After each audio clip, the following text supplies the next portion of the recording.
Assalamualaikum warahmatullahi wabarakatuh.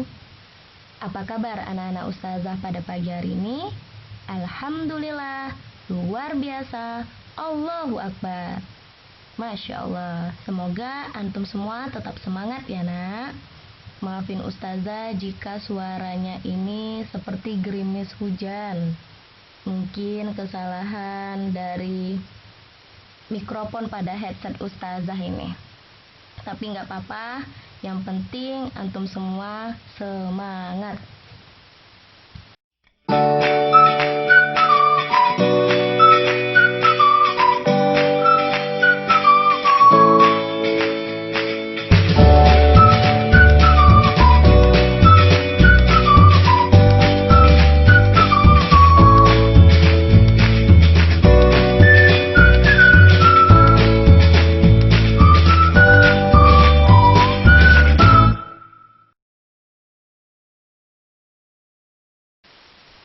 Baik, pada pagi hari ini kita akan belajar tematik, yaitu ide pokok, kalimat utama, dan kalimat penjelas.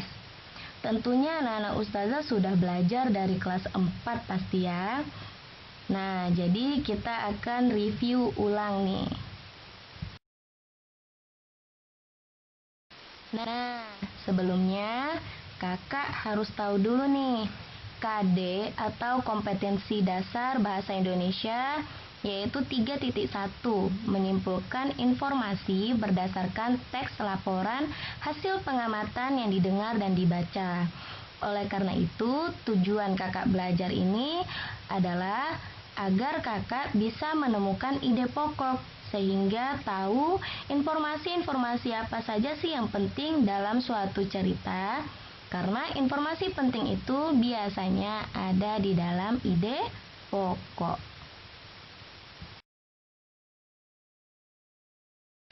Nah, sebelumnya, gimana sih cara nyari ide pokok? Yang pertama, kakak harus membaca cerita itu dengan cermat, hati-hati, tidak terburu-buru. Yang kedua, cermati kalimat pertama hingga akhir, diresapi ceritanya. Jadi kakak betul-betul paham akan ceritanya. Yang ketiga, kakak cari tahu yang mana nih kalimat utama, karena biasanya ide pokok berada di kalimat utama.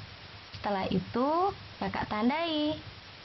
Itulah ide pokok dan disitulah ada informasi penting. Nah, ide pokok itu ada banyak nama nak. Ada gagasan pokok, gagasan utama, pikiran utama, pokok pikiran, itu semua sama. Memang kata-katanya saja yang berbeda. Tapi nanti kalau di soal ujian, ulangan, latihan, itu semua sama. Yang ada kata-kata pokok, yang ada kata-kata utama, gagasan utama, pikiran utama, itu sama. Nah, karena ide pokok itu berada di dalam kalimat utama, kakak harus tahu dulu apa perbedaan kalimat utama dan kalimat penjelas. Kalimat utama itu tentunya dia memberikan ide pokok. Dia itu inti cerita. Nah, kalimat penjelas itu tentunya menjelaskan ide pokok yang ada di kalimat utama tadi. Nah, jadi kalimat penjelas ini terdiri dari beberapa kalimat, sedangkan ide pokok itu hanya ada satu.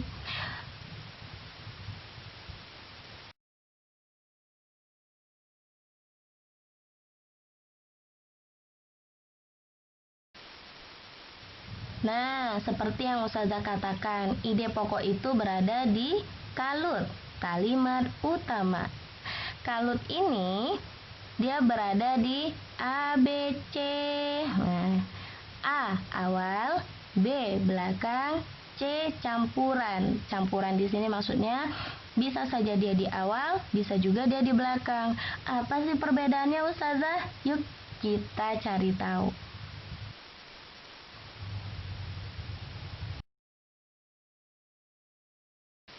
Nah, Kalimat utama yang berada di awal atau di depan itu ciri-cirinya kalimat kedua dan seterusnya ada pengulangan kata. Jadi misal di kalimat pertama ada kata-kata jalan raya. Di kalimat kedua, ketiga, keempat juga ada jalan raya. Berarti kalimat utamanya di awal.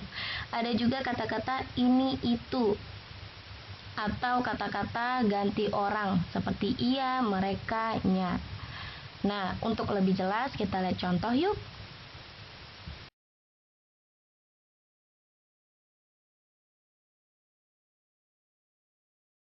Nah, ini dia contoh soalnya, nak. Katanya kalau kalimat utama di awal itu kalimat kedua dan seterusnya ada pengulangan kata. Nah, yang Ustazah warnain merah ada kata-kata obat palsu. Karena di kalimat pertama juga ada kata-kata obat palsu. Terus kalimat ketiga ada kata-katanya sebagai kata ganti benda atau orang. Dan kalimat keempat juga ada kata-katanya, obatnya. Juga sebagai kata ganti orang dan ada pengulangan kata obat. Dan kalimat terakhir juga ada kata-katanya. Artinya, karena kalimat kedua hingga kalimat terakhir itu memiliki ciri-ciri di mana ada pengulangan kata dan ada kata gantinya, sehingga kalimat utamanya berada di awal. Nah, itu baru kalimat utama, nak. Nah, gimana sih ide pokoknya, Zah? Ide pokok itu berada di dalam kalimat utama. Faktanya obat palsu sangat sulit dibedakan dari yang asli.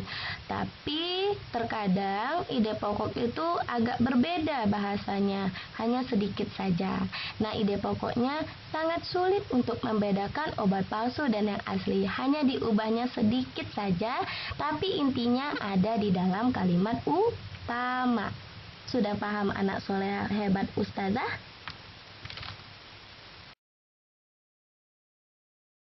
Nah, yang kedua, B belakang. Kalimat utama yang ada di belakang atau di akhir itu di mana kalimat paling belakangnya itu ada kata-kata oki, bukan Oki Setiana Dewi ya, nak. Oki itu adalah oleh karena itu, osi, oleh sebab itu, dede. Dengan demikian dan memang. Juga ada kata-kata jadi atau bahkan. Jadi cukup kakak lihat kalimat paling akhir. Kalau ada kata-kata tersebut, maka itu adalah kalimat utama karena dia tentang kesimpulan, sayang. Kita lihat contoh yuk.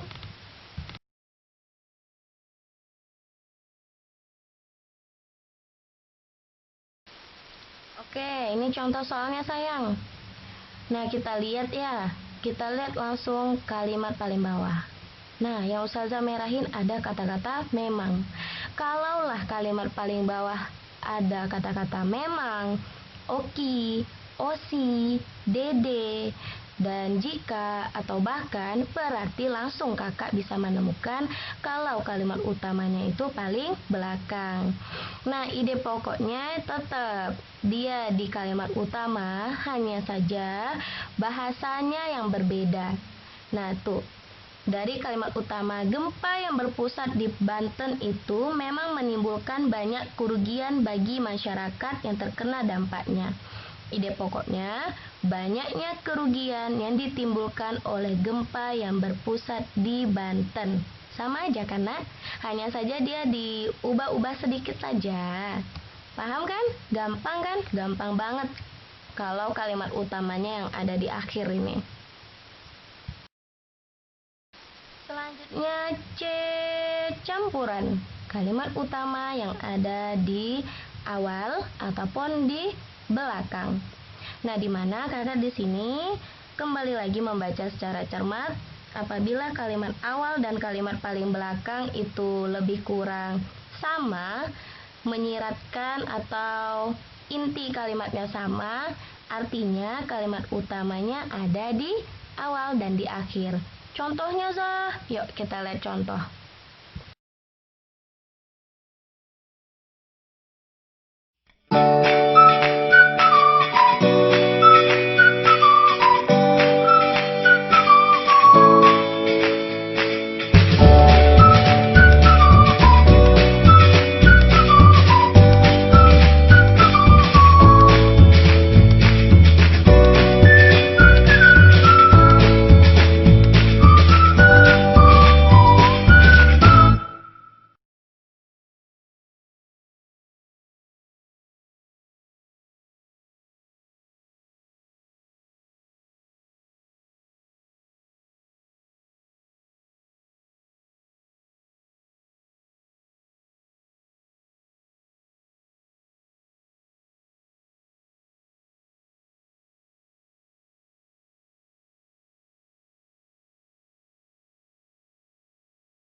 Nah, untuk mengasah kemampuan kakak, boleh kerjakan latihan hanya 5 soal di buku tulis.